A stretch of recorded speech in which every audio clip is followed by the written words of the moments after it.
Do you struggle with follow-up?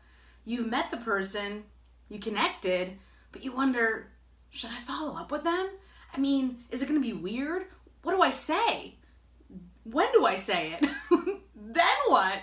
I don't want to be this pushy salesperson, but I know I need to make the sale. How do you do it? In today's video, we're going to conquer those fears of follow-up. Now, this is a series, so if you have not subscribed to this channel yet, you are going to want to hit that subscribe button.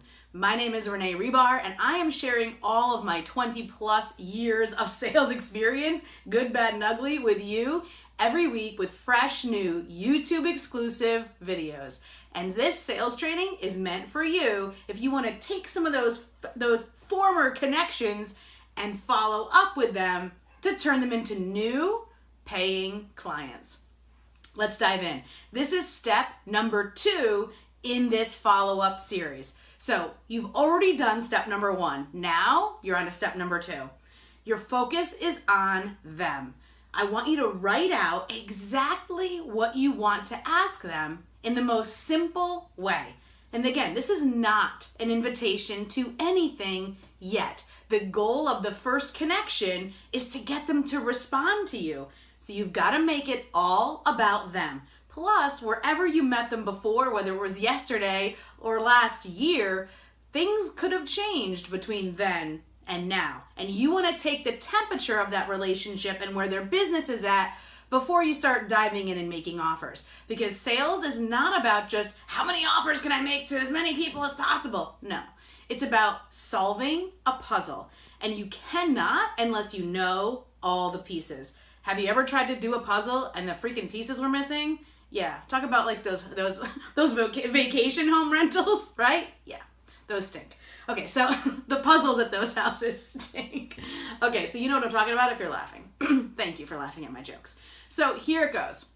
I want you to write down, this is step number 2, exactly how to connect with them. So you may notice that you have some things in common. You might have forgotten that you have these things in common, or you may realize that they have this huge other part of their person that you hadn't even known about.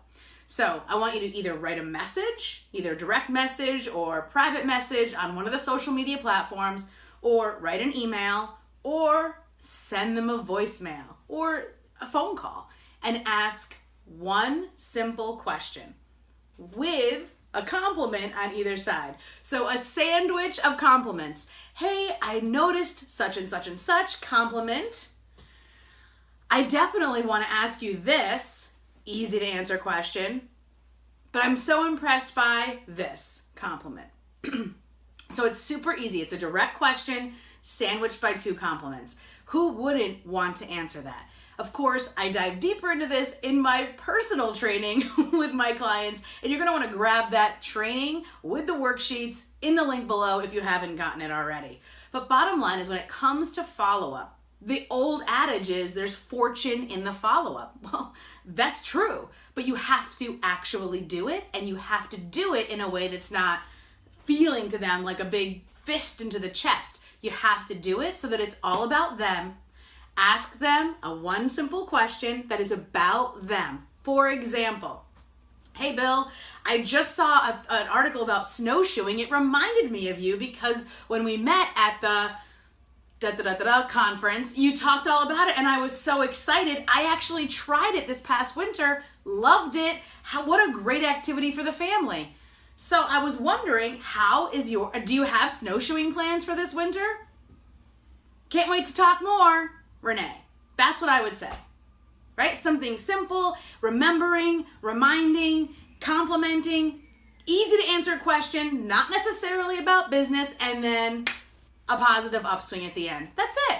So when he's going through his emails super quick, as we all do, like, okay, I got emails, I gotta check them real quick, what can I answer quickly?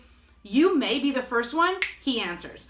Why do you want him to answer? Because you want this to be a conversation, not just, God, Renee only gets back to me when she wants something. She must be selling something again, right? You don't want to be that person. And I think we all secretly, obviously, have been on the receiving side of that. And so we have felt it before, and so it concerns us to come at people like that. Well, here's how you avoid it. you use this step.